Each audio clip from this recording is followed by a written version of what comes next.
ሰላም ጤና ይስጥልን የተከበራችሁና የተወደዳችሁ በዓለም ዙሪያ የምትገኙ የጣና ቴሌቪዥን ቤተሰቦች እንደምን ዋላችሁ። አክብሮታዊ ሰላምታችን በያላችሁበት የምድር ዳርቻ ሁሉ ይድረሳችሁ እያልን የሰኔ 16 ቀን 2018 ዓ.ም የጣና ቴሌቪዥን ዜናችን ይዘንላችሁ ቀርበናል። እስከ መጨረሻው አብራችሁን እንድትቆዩ በአክብሮት እየጋበዝን የሰዓቱን ዜናዎች ዋና ዋና ርዕሶቹን አስቀድመን እናስደምጣችኋለን።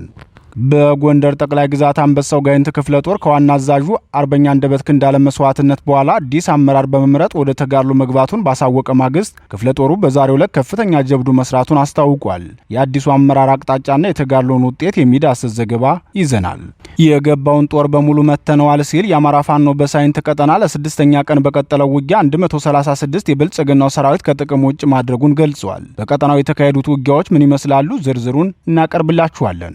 በምዕራብ ጎጃም ዳሞት አውራጃ የአማራ ፋኖ ብሔራዊ ንቅናቄ አጼ ቴዎድሮስ ሕዝብ ባደረገው ተጋድሎ በብልጽግናው ሰራዊት ላይ ከፍተኛ ቁሳዊና ሰዋዊ ኪሳራ ማድረሱን አስታውቋል። በውጊያው የተገኘውን የጦር መሳሪያና የውጊያውን መረጃ በዝርዝር እንቃኘዋለን። የተቃዋሚ ፓርቲዎች ያገኙት ወንበር በእኛ በጎ ፈቃድ የተሰጣቸው ነው የሚል አነጋጋሪ አስተያየት ከብልጽግና ፓርቲ ከፍተኛ ሹም ተሰምቷል። በኋላ ላይ የተስተካከለው ይህ መልእክት በፖለቲካው መድረክ ምን ውይይት አስነሳ የሚለውን ዘገባ በትንታኔ ይዘነዋል። በዋግምራ ዞን 2 ወረዳዎች ውስጥ ከፍተኛ ማህበራዊና ኢኮኖሚያዊ ቀውስ መፈጠሩ ተሰምቷል። በህወሓትና በአዴን ቁጥጥር ስር እየተዳደሩ ናቸው ስለተባሉት አካባቢዎች ያለውን የጸጥታና የአስተዳደር ሁኔታ የሚዳስስ ዘገባም ይዘናል። የተወደዳችሁና የተከበራችሁ የጣና ቴሌቪዥን አድማጭ ተመልካቾቻችን እነዚህንና ሌሎች መረጃዎችን ይዘናል። እስከ ፍጻሜው አብራችሁን ልትቆዩ እየጋበዝን ወደ ዝርዝር ዜናዎቹ እናልፋለን።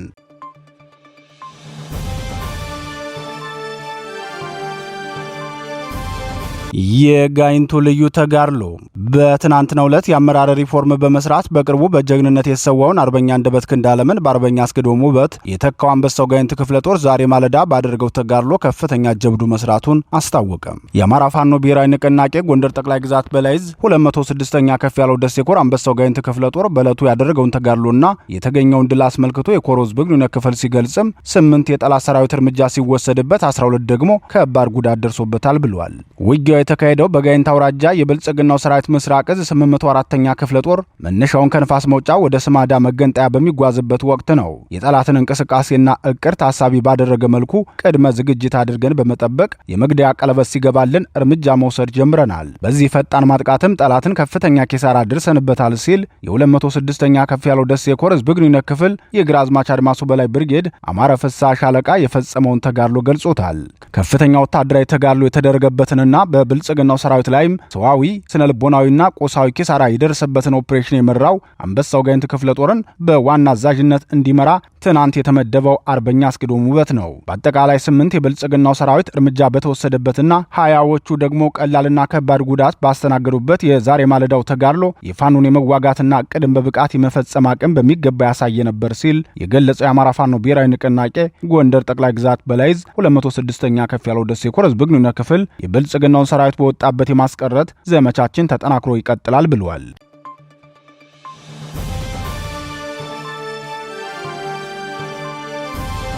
የገባውን ጦር በሙሉ መተነዋል። ፋኖ የአማራ ፋኖ ብሔራዊ ንቅናቄ ወሎ ቤት አማራ አጼ ምኒልክ ዕዝ ለተከታታይ 6ኛ ቀኑን በያዘው የአማራ ሳይንት ቀጠና ተጋድሎ ጓሜዳ ከተማን ነጻ በማውጣት በብልጽግናው ሰራዊት ላይ ከፍተኛ ኪሳራ ማድረሱን አስታወቀ። በአጼ ምኒልክ ዕዝ የ105ኛ ኮር 47ኛ ክፍለ ጦር ሰራዊት ያደረገውን ተጋድሎና ድል አስመልክቶ የዙ ህዝብ ግንኙነት መምሪያ ለጣና ቴሌቪዥን ሲገልጽ አማራ ሳይንት የገባውን የጠላት ኃይል ሙሉ በሙሉ መተነዋል። 136 ወታደሮች እርምጃ ተወስዶባቸው ጓሜዳ ከተማን ለቆ ወጥቷል ብሏል። 6ኛ ቀኑን በያዘው የቀጠናው ትንቅንቅ የአጼ ምኒልክ ዕዝ 105ኛ ኮር 47ኛ ክፍለ ጦር ታቦር ተራራ ሻለቃ ጓሜዳ ከተማን ነጻ ከማውጣት በተጨማሪም ወደ ተድባብ ማርያም ቀጠና ለመግባት የተንቀሳቀሰውን የብልጽግናውን 11ኛ ዕዝ 204ኛ ኮር ሜካናይዝድና እግረኛ ሰራዊት ከፊትም ከጀርባም ጥቃት ከፍተን ከባድ ኪሳራ ድርሶበታል ብሏል። አንበሳ መጫሪያና ተሮሜዳ በተባሉ ቦታዎች ላይ በርካታ የጠላት ሰራዊት ወድቋል ሲል የገለጸው የአጼ ምኒልክ ዕዝ ህዝብ ግንኙነት መምሪያ ጠላት ከደረሰበት ብርቱ ምት የተነሳ የወደቁ አባላቱን አስከሬንና የተጎዱ ወታደሮቹን ማንሳትም አልቻለም። በዚህ ብርቱ ውጊያም አጅባር ከተማ የሚገኘው አማራ ሳይንት ሪፈራል ሆስፒታል በጠላት ሰራዊት ቆስለኞች ተሞልቷል ሲል ተናግሯል። የተጎዱ የብልጽግናውን ሰራዊት አባላትን ወደ ሕክምና ማዕከል ለማድረስ 3 አምቡላንሶች ቆስለኛ ጭነው ወደ ደሴ ሲያመላልሱ እንደነበር የዓይን እማኞች ተናግረዋል። የብልጽግናው ሰራዊት በሁለት ነባር ጄኔራሎች እየተመራ ተድባበ ማርያም ለመግባት አስቦ ተንቀሳቅሶ እንደነበር የገለጸው የአጼ ምኒልክ ህዝብ ግንኙነት መምሪያ ጠላት የሽንፈት ጽዋን መጎንጨቱን ተከትሎ በህዝብ ዘንድ ከፍተኛ መነቃቃት ፈጥሯል። ጠላትም የፋኖን የማድረግ አቅም በሚገባ እንዲገነዘብ ሆኗል ብሏል። የህዝብ ግንኙነት መምሪያው አክሎም የብልጽግናው ሰራዊት ውጊያ የከፈተው ዋሮ ቀጠና በኩል እንደነበር ገልጾ ሆኖም የብልጽግናውን ሰራዊት እቅድና ውጊያ በብቃት የመከቱት የአማራ ፋኖ ብሔራዊ ንቅናቄ ወሎ ቤት አማራ አጼ ምኒልክ ዕዝ 105ኛ ኮር 47ኛ ክፍለ ጦር ሼህ ሁሴን ጅብሪል ሻለቃ የተወሰነ ኃይል ወደ አማራ ሳይንት በማሻገር በዋሮ ግንባር ያለውን የጠላት ኃይል ከታቦረ አናብስት ጋር በመሆን አይቀጡ ቅጣት ቀጠውታል ሲል ተናግሯል። በአማራ ሳይንት ቀጠና በተካሄደው ውጊያ የብልጽግናው ሰራዊት በርካታ ቁጥር ያለው እግረኛ ሰራዊትና መድፍን ጨምሮ አሰልፎ የነበረ ሲሆን የአየር ኃይል ድጋፍም ይዞ ቢገባም እቅዱ ሙሉ በሙሉ በፋኖ ብርቱ ተጋድሎ ከሽፎበታል። በትናንትናው የውጊያ ዕለት ብቻ 30 የብልጽግና ሰራዊት እርምጃ ሲወሰድበት 50 ደግሞ ጉዳት ደርሶበታል። ይህም ማለት በአንድ ቀን ውጊያ ብቻ 80 የብልጽግናው ሰራዊት በሞትና በጉዳት ምክንያት ከግዳጅ ውጭ ሆኗል ማለት ነው። ውጊያው ለተከታታይ 6 ቀናት መካሄዱን የገለጸ የአማራ ፋኖ ብሔራዊ ንቅናቄ አጼ ምኒልክ ዕዝ በአጠቃላይ በሰሞኑ የ6 ቀናት ውጊያ 136 የጠላት ሰራዊት እርምጃ ተወስዶበታል። ሆኖም ይህ አሃዝ በተለያዩ መንገድ የተጣራው እንጂ በየጥሻው ወድቀው የቀሩትን ቁጥር ለማወቅ ባለመቻላችን የሟቾች ቁጥር ከዚህም ሊበልጥ እንደሚችል ይገመታል በማለት ተናግሯል።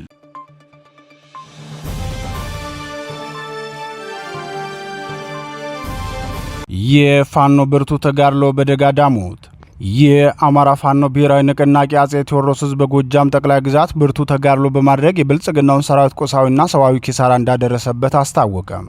በምዕራብ ጎጃም ዞን ዳሞት አውራጃ በተደረገው ውጊያ ፋኖ በብልጽግናው ሰራዊት ላይ የውጊያ የበላይነት በመውሰድ ከፍተኛ የጦር መሳሪያ ምርኮ ማካባቱን ተናግሯል። የብልጽግናው ሰራዊት በአዲስ መልክ በጀመረው የፋኖ መሪዎችን በመግደል ጽንፈኛን የማጽዳት የሚል ስም በሰጠው ዘመቻ መሰረት በአራቱም የአማራ ግዛቶች የፋኖ መሪዎች ይገኙባቸዋል ብሎ ባሰባቸው ቀጠናዎች በሙሉ ከፍተኛ ቁጥር ያለው ሰራዊት እያንቀሳቀሰ ውጊያ በማድረግ ላይ ነው። በጎንደር ጠቅላይ ግዛት ደንቢ አውራጃ የፋኖ መሪዎችን ይዛለሁ ብሎ ከፍተኛ ቁጥር ያለው ሰራዊት ይዞ እንደገባው ሁሉ በጎጃም ጠቅላይ ግዛትም በተመሳሳይ ዳሞት አውራጃ የሚገኘውን የፋኖ ሰራዊትና አመራሮችን ለመግደል ነበር የገባው። በዚህ ዓላማ መሰረትም ከፍተኛ ቁጥር ያለው ኃይሉን በሜካናይዝድ መሳሪያ አጅቦ ያንቀሳቀሰው የብልጽግናው ሰራዊት መነሻውን ያደረገው ከገነት አቦ ነበር። ደጋዳሞት ወረዳ ሰቀላ ለመግባት የተንቀሳቀሰው ይኸው ኃይል ፋኖ በወሰደበት መብረቃዊ ጥቃት ከፍተኛ ኃይሉ ተመቶ ወድቆበታል። በዚህ ጥቃትም የአጼ ቴዎድሮስ ዕዝ 108ኛ ኮር ከፍተኛ መጠን ያለ የነፍስ ወከፍ መሳሪያ ከነተተኳሹ ገቢ ማድረጉን ገልጾ ከ15 በላይ የብልጽግናው ሰራዊት እርምጃ እንደተወሰደባቸው ታውቋል።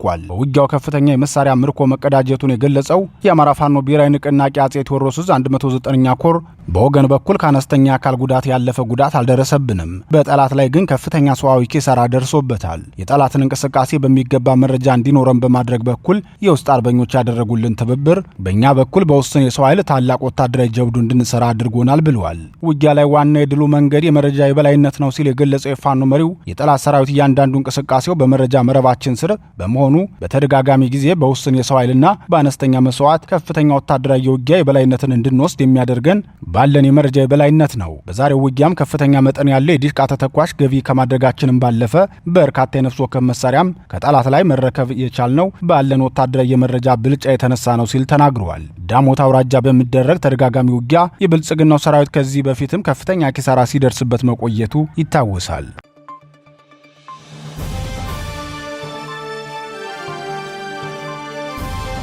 የብልጽግናው ሹም ያጋለጡት የተቃዋሚዎች ገመና። ብልጽግና ግንቦት 24 ቀን ያካሄደውን የጨረባ ምርጫ አስመልክቶ የፓርላማ ወንበር ያገኙ የተቃዋሚ ፓርቲ መሪዎች በእኛ በጎ ፈቃድ የተሰጣቸው ናቸው ሲሉ የብልጽግናው ከፍተኛ ሹም ተናገሩ። የብልጽግናው ወጣቶች ዘርፍ ኃላፊ ዶክተር አክሊሉ ታደሰ በግል ማህበራዊ ትስስር ገጻቸው ላይ ካጻፉት በኋላ ለአራት ጊዜ ማስተካከያ ባደረጉበት መልእክታቸው ተፎካካሪ ፓርቲዎች የተወሰነ ወንበር እንዲያገኙ የመስራት ያልተለመደና ውስብስብ ነገር ግን ለዲሞክራሲ ስርዓቱ ቀና የሆነንና አሁን ባለው ሁኔታ የግድ የሚለን ሁኔታ አጣጥመን አሳክተናል በማለት ተናግረዋል። ሆኖም ይህን መልእክታቸውን በጻፉ በሰዓታት ልዩነት እርማት በማድረግ የቀደመውን ሐሳባቸውን አጥፍተውታል። ከ3 ሳምንታት በፊት የተካሄደው ምርጫ ዝቅተኛ የምርጫ መመዘኛዎችን የማያሟላ መሆኑን አስመልክቶ በርካታ ዓለም አቀፍ ሚዲያዎች በተከታታይ መዘገባቸው አይዘነጋም። የአማራ ፋኖ ብሔራዊ ንቅናቄም ሆነ የአውሮፓ ህብረት አገራት የምርጫ ታዛቢ ቡድንና የኦሮሞ ነጻነት ሰራዊት ምርጫው መካሄድ እንደሌለበት መግለጻቸው ይታወሳል። ሆኖም ምርጫው እንዲካሄድ የሞት የሽረት ጥረት ያደረገው ብልጽግናው የተወሰኑ ወንበሮችን ለተቃዋሚዎች እንፍቀድላቸውና ፓርላማ ገብተው የሐሳብ ብዝሃነት የምናስተናግድ መሆናችንን ማሳየት አለብን በማለት በልዩ ጥንቃቄ 40 ወንበሮችን ተቃዋሚ ለሚሏቸው ግን ደግሞ በመሰረታዊ የህዝብ አጀንዳዎች ላይ ከብልጽግና የተለየ አመለካከት ለሌላቸው ግለሰቦች ክፍት አደረገላቸው። በዚህ የብልጽግናው ስሌት መሰረትም በአማራ ክልል አብን 6 ወንበሮችን ሲያገኝ አዲያንና ነጻነትና እኩልነት ፓርቲ የተባሉ ኃይሎች የምክር ቤት ወንበር ተሰጥቷቸዋል። ኢዜማ በበኩሉ 13 የፓርላማ ወንበር በማግኘት የተቃዋሚዎች አውራ መሆኑን ሲገልጽ 8 ግለሰቦች ደግሞ የፓርላማ ወንበር ተሰጥቷቸዋል። ኦሮሚያ ክልል ላይ አንድም ድምጽ ያላገኘው ኦነግ ለአዲስ አበባ ምክር ቤት 2 ወንበር ተሰጥቶታል። የኦነግ ጉዳይ በራሱ ብዙ የሚባልበት ነው። ለኦሮሚያ ነጻነት እታገላለሁ የሚለው ኦነግ ኦሮሚያ ላይ መራጭ አጥቶ ኢዜማ አንድ ሰው ሲመረጥበት፣ አዲስ አበባ ላይ ግን ኦነግ 2 ወንበሮችን አሸነፈ የሚለው ዜና ከትርክትና ከቀጣይ ፖለቲካ ቁማር አንጻር ብዙ የሚባልለት ጉዳይ ነው። ከቀናት በፊት ብልጽግናን አሸንፈን መንግስት እንሆናለን ሲሉ የተናገሩት የኢዜማው መሪ አቶ ኢዮብ መሳፍንትም ሆኑ የአውሮፓ ሻምፒዮንስ ሊግን ዋንጫን የፍጻሜ ጨዋታ ለመመልከት ወደ ቡልጋሪያ ቡዳፔስት በማቅናታቸው የምርጫው ቀን ያለፋቸው ዶክተር በለጠ ሞላ የፓርላማ ወንበር አግኝተዋል። እነዚህ 2 የፓርቲ መሪዎችና የፓርቲ አባሎቻቸው ፓርላማ የገቡት የብልጽግና ሹም ዶክተር አክሊሉ ታደሰ እኛ ፈቅደንላቸው ፓርላማ ገብተዋል ከተባሉት መካከል ይገኙበታል። የአብኑ ሊቀመንበርና የብልጽግናው ሹም ዶክተር በለጠ ሞላ በ1997 ዓ.ም በተካሄደው ምርጫ የአሁኑ የፋኖ መሪው አበበ ፈንታው አባት ቅንጅትን ወክለው በተወዳደሩበት ቆቦ ከተማ ብልጽግናንና አብንን ወክለው መወዳደራቸው ይታወቃል። ዶክተር በለጠ ሞላ በተወዳደሩበት ምርጫ ክልል እሳቸው ለፓርላማ ሲወዳደሩ፣ ለአማራ ክልል ምክር ቤት ደግሞ አብን እጩ ባለማቅረቡ ብልጽግና ነበር የተወዳደረው። በመሆኑም መራጮች አብኑን ሊቀመንበር ለፓርላማ ሲመርጡ፣ ለክልል ምክር ቤት ደግሞ ብልጽግናን እንዲመርጡ ይነገራቸው ነበር። ዶክተር በለጠ የፓርላማ ወንበር ያገኙት በዚህ ሂደት ነው። ከምርጫው ሂደት በተጨማሪም ራሳቸው የብልጽግናው ሚኒስተር በለጠ ሞላ ባልተሳተፉበት ምርጫ አሸናፊ መሆናቸው ለትዝብት ዳርጓቸዋል። በምርጫ ፖለቲካ ጉዳይ ትዝብታቸውን የሚሰጡ የፖለቲካ ተንታኞች ምርጫ ማለት የአንድ ቀን ክንውን ሳይሆን የዲሞክራሲ ግንባታ ልምምር ነው። በዲሞክራሲ ግንባታ ልምምር ሂደት ውስጥ ደግሞ የምርጫ እንቅስቃሴ በተለይም ቅድመ ምርጫ እንቅስቃሴ ቁልፍ ነው። ብልጽግና በሐሳብ ብዝሃነት ስለማያምን በ2013 ምርጫ ሙሉ ፓርላማውን በሚባል ደረጃ በብቸኝነት ነበር የተቆጣጠረው። ክርስቲያን ታደልና ዶክተር ደሳለኝ ጫኔን የመሳሰሉ ጥቂት የህዝብ ተወካዮች ፓርላማ ቢገቡም የነበራቸው ቆይታ የሚታወስ ነው። በዚህ የተነሳም ብዙዎች የምርጫ ፖለቲካን ተስፋ እንዲቆርጡበት አድርጓቸዋል ሲሉ ይናገራሉ። በምርጫ ፖለቲካ ተስፋ ቆርጠዋል ከሚባሉት መካከል የቀድሞው የሰማያዊ ፓርቲ ሊቀመንበር አቶ ይልቃል ጌትነት ይገኙበታል። አቶ ይልቃል ጌትነት በ2013 ዓ.ም በተካሄደው ምርጫ አዲስ አበባ ላይ ትብብር ለኢትዮጵያ አንድነት የሚባል ፓርቲን ወክለው ተወዳድረው የነበረ ሲሆን 5 ድምጽ ብቻ ማግኘታቸው የሚታወስ ነው። ከዚያን ጊዜ ጀምሮ የምርጫ ፖለቲካን እርም ነው ብለው የተውት አቶ ይልቃል በአሁኑ ሰዓት በአሜሪካን ሀገር ኑሯቸውን አድርገው ፋኖን እያማከሩ መሆኑን ሲገልጹ ተሰምተዋል። አማራ የሚባል ህዝብ የለም ብለው መጽሔት ላይ የጻፉት አቶ ይልቃል ጌትነት በአሁኑ ሰዓት የአማራን ህዝብ የህልውና ትግል እየመራ ያለውን ፋኖን አማካሪ መሆናቸው ሌላው አነጋጋሪ ጉዳይ ሆኖ ቀጥሏል። የብልጽግናው ስርዓት የዲሞክራሲ ምህዳሩን ዘግቷል መባሉን ተከትሎ የወሰደው እርምጃ በሐሳብ ይደግፉኛል ለሚላቸው የተቃዋሚ ፓርቲ መሪዎች የፓርላማ ወንበር እንዲያገኙ ማድረግ ነው። የብልጽግናው ሹም በአደባባይ ያጋለጡትና ከሰዓታት በኋላ ከገጻቸው ላይ እርማት ያደረጉበት መልእክታቸውም ፓርላማ የገቡ 48 ግለሰቦች በምርጫ ፖለቲካ ተስፋ ቆርጠው የትጥቅ ትግል አማካሪ እንዳይሆኑበት አስቦ ያደረገው ጥረት ነው ሲሉ ስርዓቱን ይተቹታል።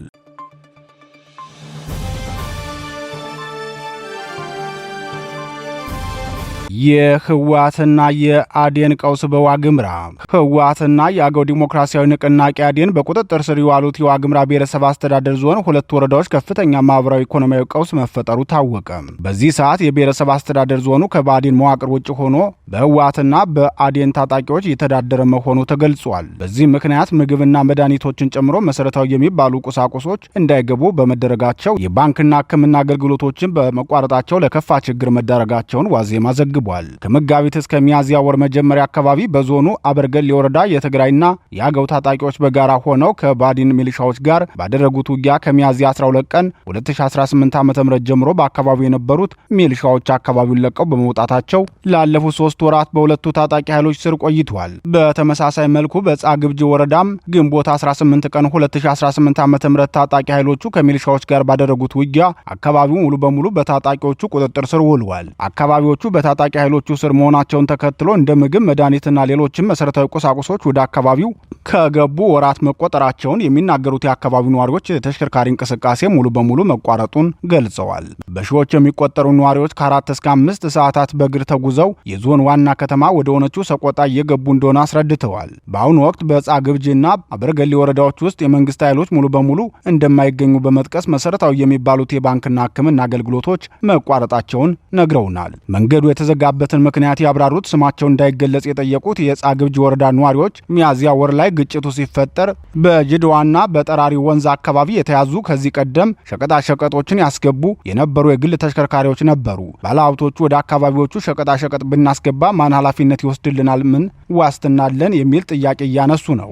ብልጽግናውም እርዳታ ባስገባ ታጣቂዎቹ ሊዘርፉት ይችላሉ በሚል ምንም እያደረገልን አይደለም ብለዋል። አማራና ትግራይ ክልሎችን በሚያዋስኑት ዛታ፣ ኮረም እንዲሁም እስከ ቆቦ ባሉት አካባቢዎች የህዝብም ሆነ የጭነት ተሽከርካሪዎች እንቅስቃሴ ቢኖርም በጻግብጂና አበርገሌ ወረዳዎች ላይ ግን እስካሁን ድረስ ምንም አይነት ሀገር በቀልም ሆነ ዓለም አቀፍ የረድኤት ተቋማት ወደ አካባቢው እንዳልደረሱ አስረድተዋል። ሌላው የአካባቢው ህዝብ ከባድ ፈተና የሆነው የጤና አገልግሎት መቋረጡ ነው። በአካባቢው ያለው የህክምና አገልግሎት በመቋረጡ በተለይም ለወሊድ የተቃረቡ ነፍሰ ጡር እናቶች ከፍተኛ ደም ፈሷቸው ለህልፈት እንደሚዳረጉ ነዋሪዎቹ ነግረውናል።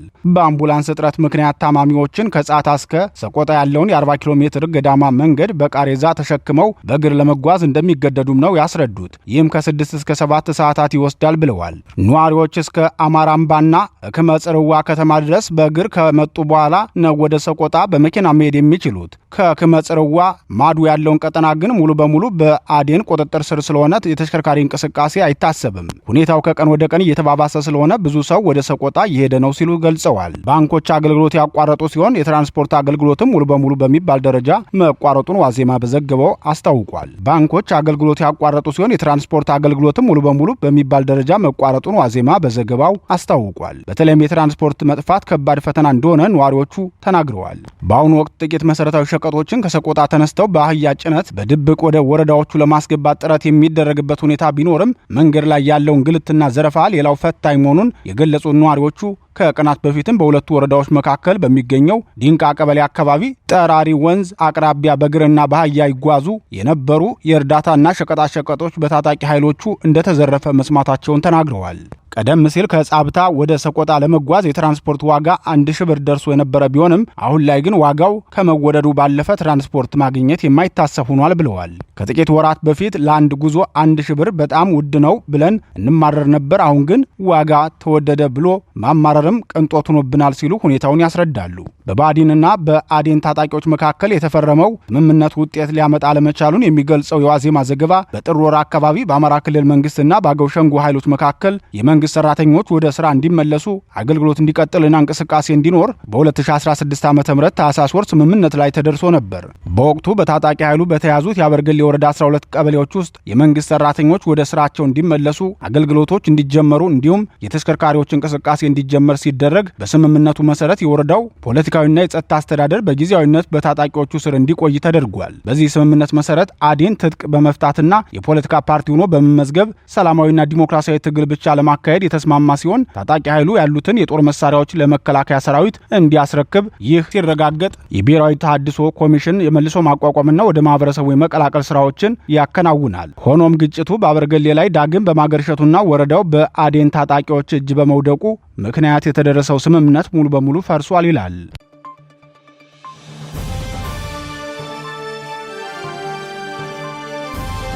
ክቡራትና ክቡራን የጣና ቴሌቪዥን አድማጭ ተመልካቾቻችን የሰዓቱ ዜናችን የተከታተላችሁትን ይመስል ነበር። በምሽቱ የጣና ዜና ወጃችን እስከምንገናኝ በዚሁ ተሰናበትን። ጤና ይስጥልን።